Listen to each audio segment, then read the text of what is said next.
sagot ko ay FM, ang idol ko FM. Yo! Sa bahay o sa biyahe, kahit saan mo magpunta, ikaw lang idol, araw-araw gusto ko kasama sa balita. Music, kwentuhan man o drama, sa IFM wala nang hahanapin pa. Mula noon hanggang ngayon, ikaw ang pinakikinggan. Para sa akin, IFM ang number one. Sa balita at tugtugan, idol ko ang IFM. Sa mga drama at kwentuhan, idol ko ang IFM. Ang sarap makinig araw-gabi, idol din niya ko kasi, kaya ang radyo ko.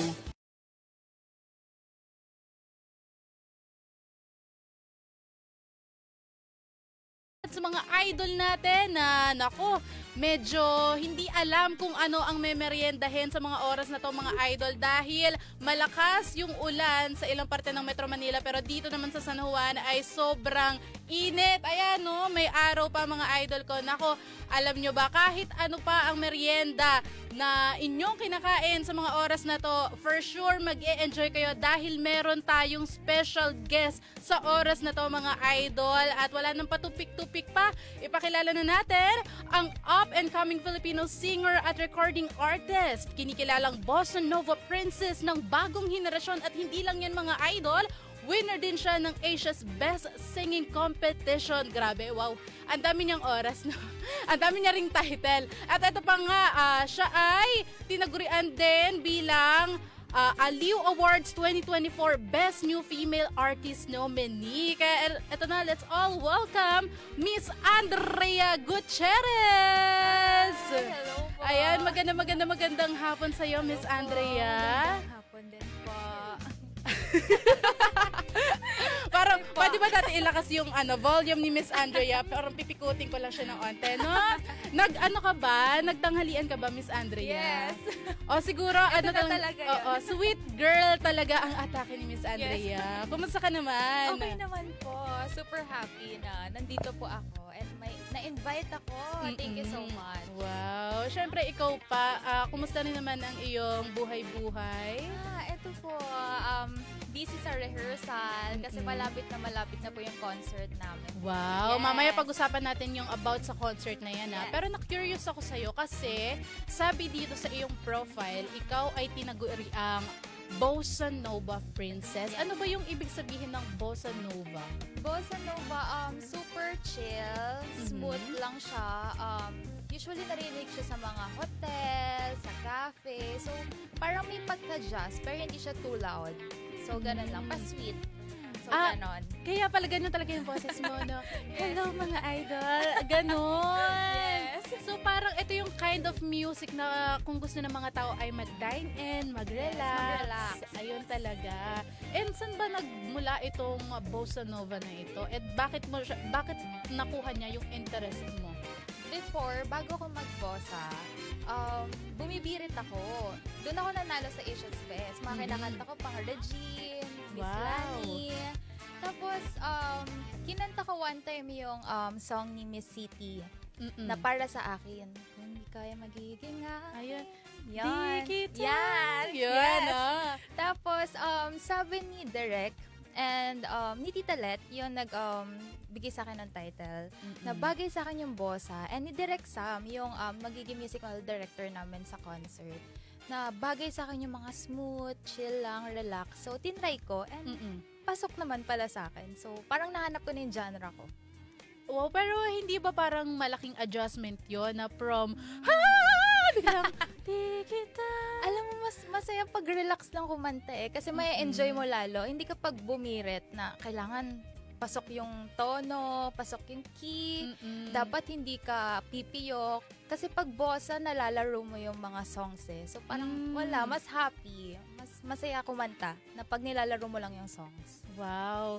So, yung Bossa Nova na ito, no, paano mo siya natutunang mahalin bukod sa nakaka-relax siya and yun nga yung sinabi mo, pwede mong laruin yung mga ibang tugtugin kasi parang mahirap naman kung sasabihin lang sa'yo ng isang coach na parang bagay to sa boses mo tapos gagawin mo lang. 'Di ba kailangan magkaroon ka rin ng passion about it para i-embrace mo siya. So paano mo 'yun nagawa? To be honest, kahit nung bumibirit pa ako, puro bossa din pala yung pinapakinggan ko, hindi ko lang napapansin. So parang from the start, love ko na talaga yung mga bossa songs. So feeling ko doon nag-start.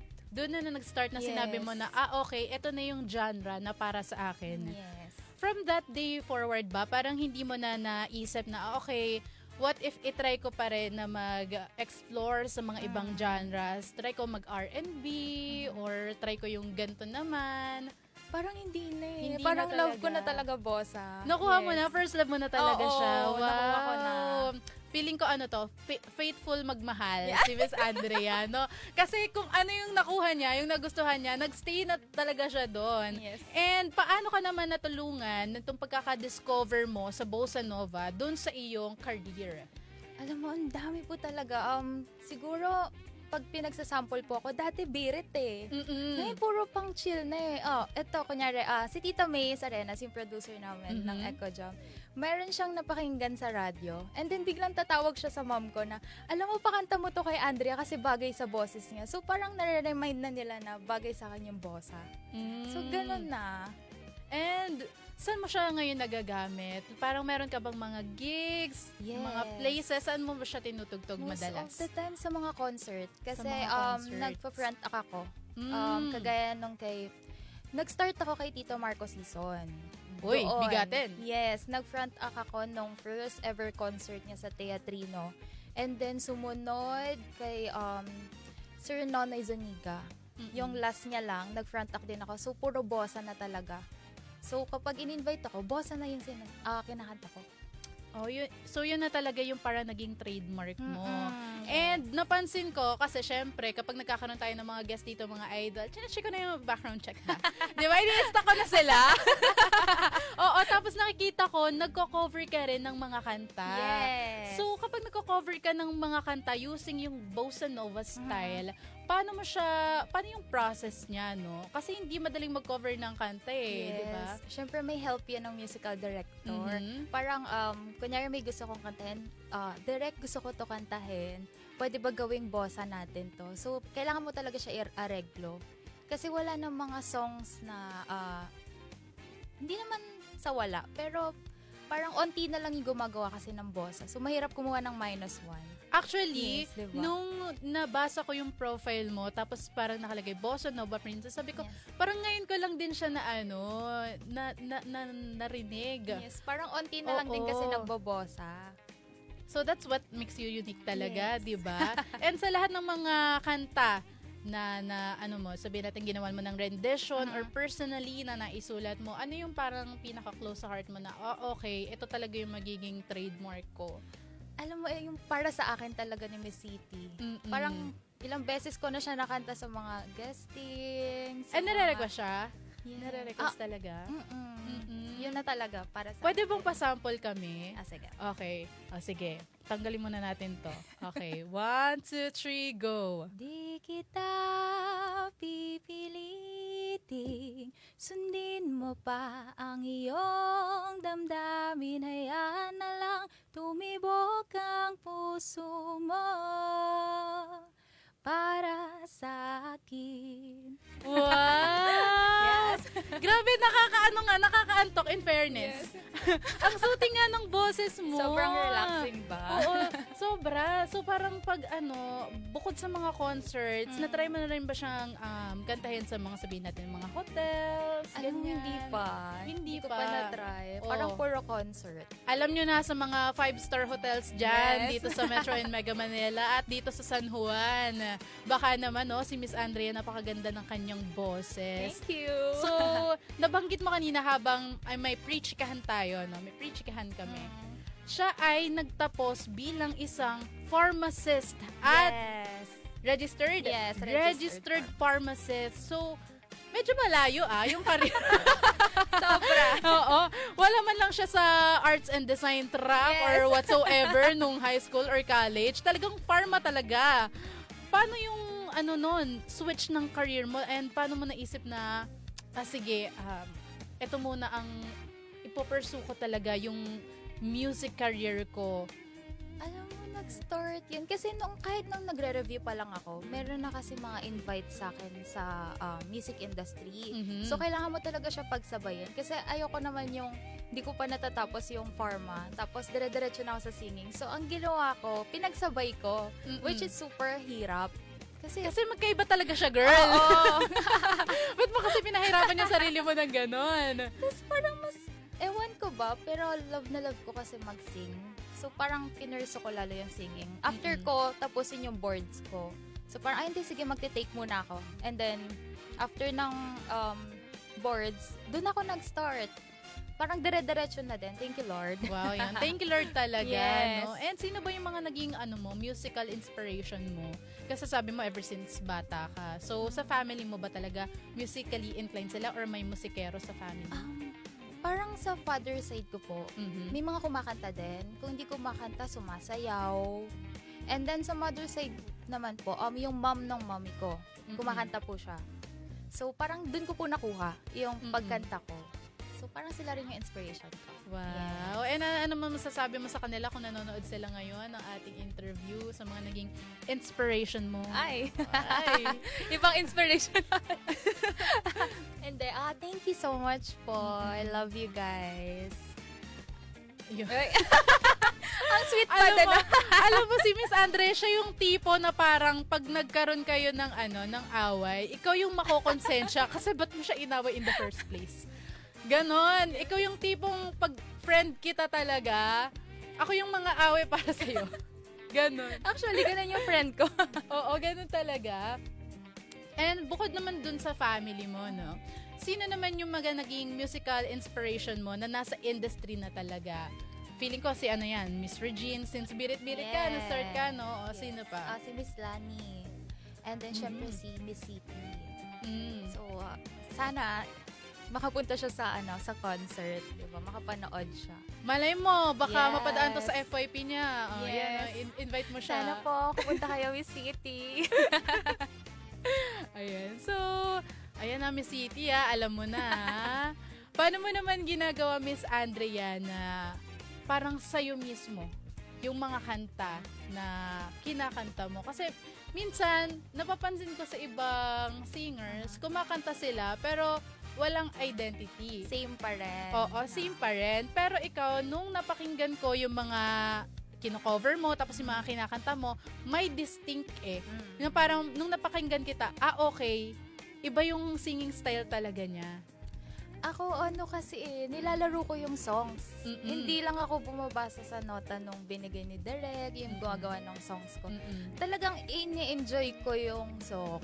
Ganun lang. Parang, di ko rin masabi kung paano ko ginagawa. Pero, yun lang, nilalaro ko lang talaga yung songs. As in. So, kailangan talaga dito ng creativity at hindi ka masyadong Yes. naka-base sa standard ba? Yes. Okay. Ganun lang talaga siya. So, sa nakikita ko sa'yo, medyo busy ang schedule. Yes. No? Ano yung buhay ng isang artist na sa tingin mo hindi masyadong nakikita ng ibang tao behind the camera? Yung pagod. Oo! Yung pagod. Kasi, syempre, at saka yung pag-memorize, pag-aaral ng songs, feeling ko hindi nila nakikita yon. Kasi, syempre, pag humarap kami sa ibang tao na dapat prepared na and everything. Syempre, may mga times din na parang mahirap tong song na to. Kailangan aralin ko to. Minsan, hindi mo makukuha. Minsan, makukuha mo. Depende. Ganon. Feeling ko yun lang naman. Yun. So, bukod sa pagod, syempre, meron expectation sa'yo bilang ikaw ay tinaguri ang Bossa Nova Princess. Paano mo nahahandle naman yung pressure? Actually, yung mga nakapaligid sa akin, Oo. lagi lang nila ako chinicheer na, hindi, kaya mo yan. Galing-galing mo kaya mo yan. Parang nakaka-motivate din. Hindi ako nape-pressure. Actually, kahapon, nag-rehearsal kami with Tito Chad. Tapos, may isang kanta kasi doon na parang super hirap kantahin. Which is, malalaman nila yan sa February Oo, 20. malalaman nila. Yes, super hirap na sa buong buhay ko, first time ko siyang kakantahin. Live. Wow. And hindi lang siya basta-basta song. Ang dami niyang scatting, yung mga tunog nakakaiba. So, kinabahan ako. And then, nung tinry ko siyang kantahin kahapon, natuwa naman yung mga director, yung wala, parang super happy. Yes. Na, kaya ko pala to. Kasi, hindi nila ako pinipressure. Minomotivate pa nga nila ako. And yan talaga yung gusto natin sa workplace, di ba? Kasi minsan, Sobrang healthy. oo, alam nyo, minsan ang trabaho, di ba, mahirap na siya itself. Mm-mm. Pero kapag magaan yung mga kasama mo, doon gumagaan din yung work, di Yes, ba? sobra. And since nabanggit mo na mahirap, nakakapagod ng pagiging isang artist, for sure, meron ka rin mga ginagawang rituals before ka sumalang sa stage. Yes. 'Di ba? Yung mga simple na eto, ano ba yung mga pwede nating i-share sa mga idol natin? Pwede mo ba akong turuan ng mga onting-onting ritual? Kahit hindi naman ako singer. Malay mo. Malay mo, 'di ba? Alam mo, Ako wala yung- akong ginagawa. Siguro yung sa warm-up, parang sige, warm up. wala naman akong ginagawa. Ang ginagawa ko lang, hindi ko alam kung ganito din yung ibang artist, pero hindi ako kumakain bago kumanta. Ay, wow. Fasting. Yes, fasting. Ewan ko bakit, kasi feeling ko didighay ako. Anytime. Di ba ang weird? Valid. Logical siya. Logical Oo. siya mag-isip, mga idol. Tapos, Practical din.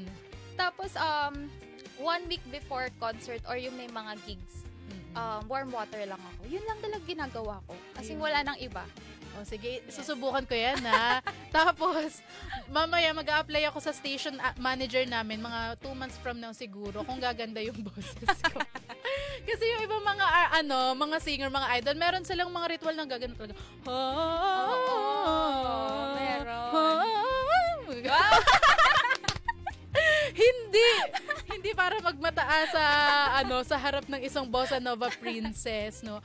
And Miss tinawanan niya na lang ako, mga idol.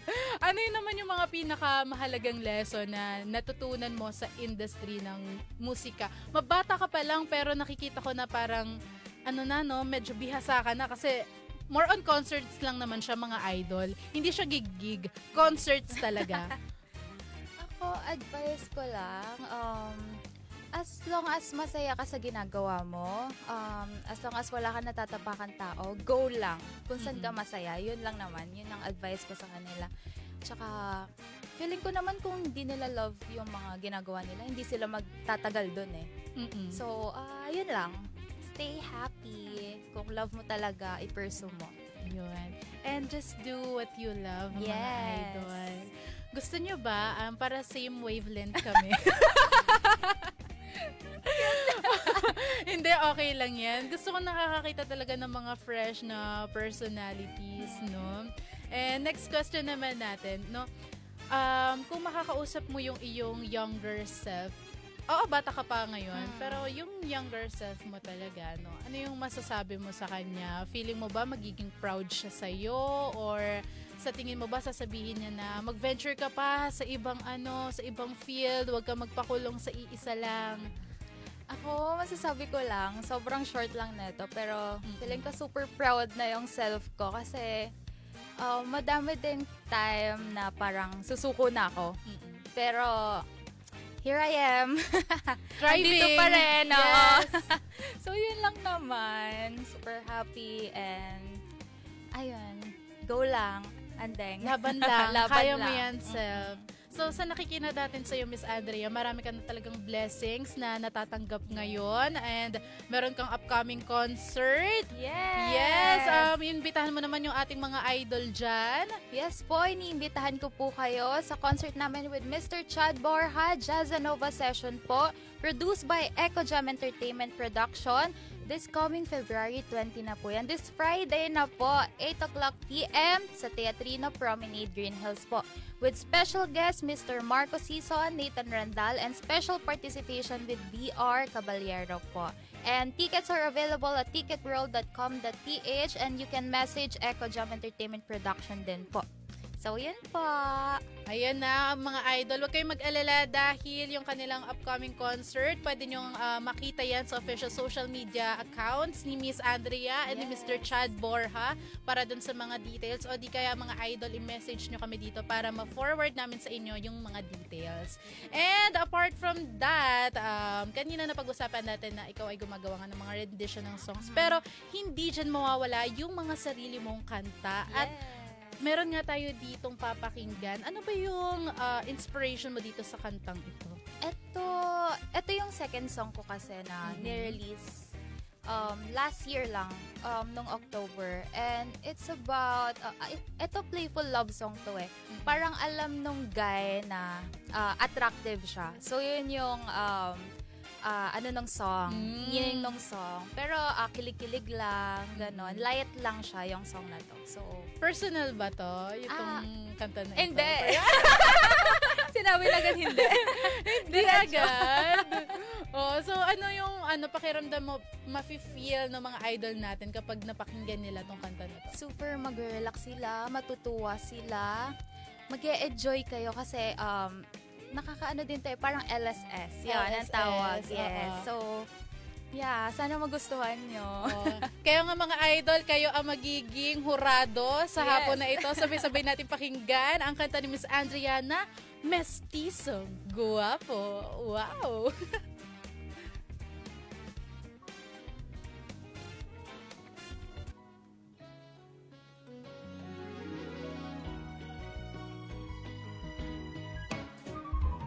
Sa aking paglalayag, ako'y may nakita. Isang binata, puso ko'y biglang kaba. Kanyang mga matay, pakurap-kurap na. Parang bituin sa gabi, kumikinang pa. Tuwing makikita ka, puso'y sumisigla. Laging umaasa, bukas ay ikaw na.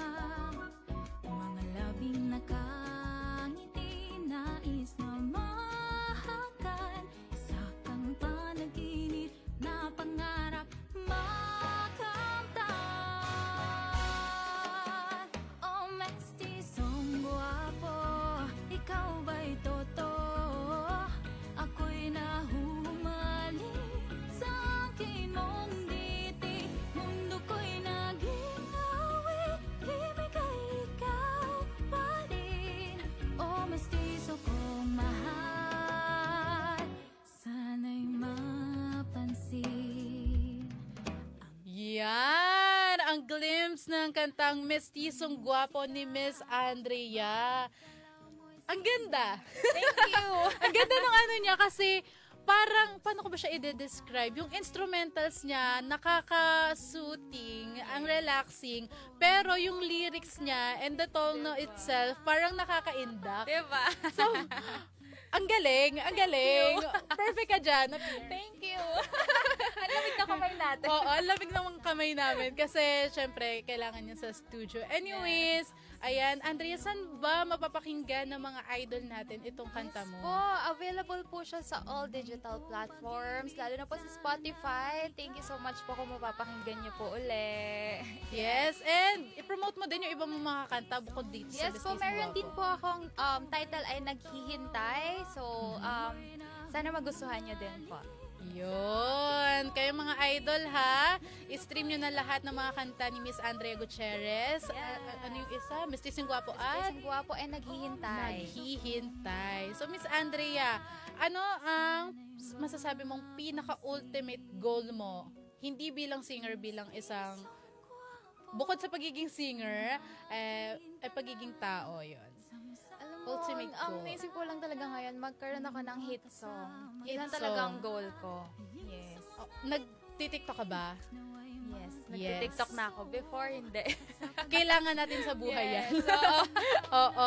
Ipapanalangin natin yan and in God's will, no, Yes. magkakaroon ka ng hit song. At kapag sumikat ka, sana makapag-guest ka pa Yes ulit naman! dito, ha? Kapag hindi talaga. Hindi, mga idol. Mabait naman Mababash ako. Hindi, mabait yan si Miss Andrea. And sa yung success mo, paano mo gustong maka-inspire sa mga kabataan na gustong mag-start ng kanilang music career? Alam mo, masasabi ko lang talaga, tuloy-tuloy lang nila. Hindi naman porket pumasok ka sa industry, sikat ka na, or maayos na agad yung magiging flow ng work mo.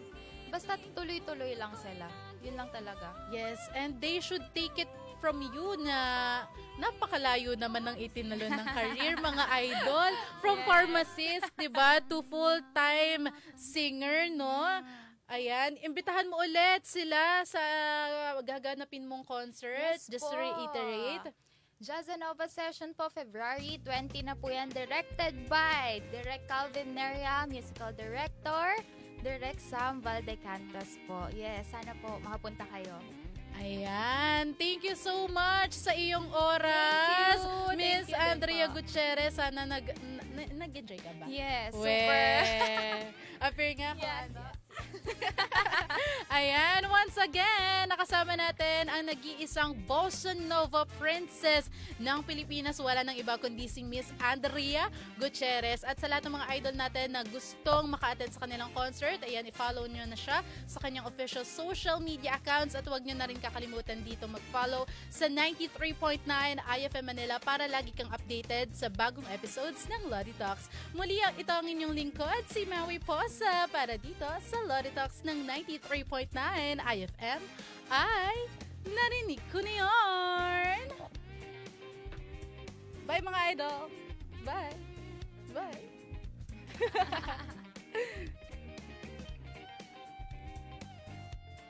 Yay! Dietary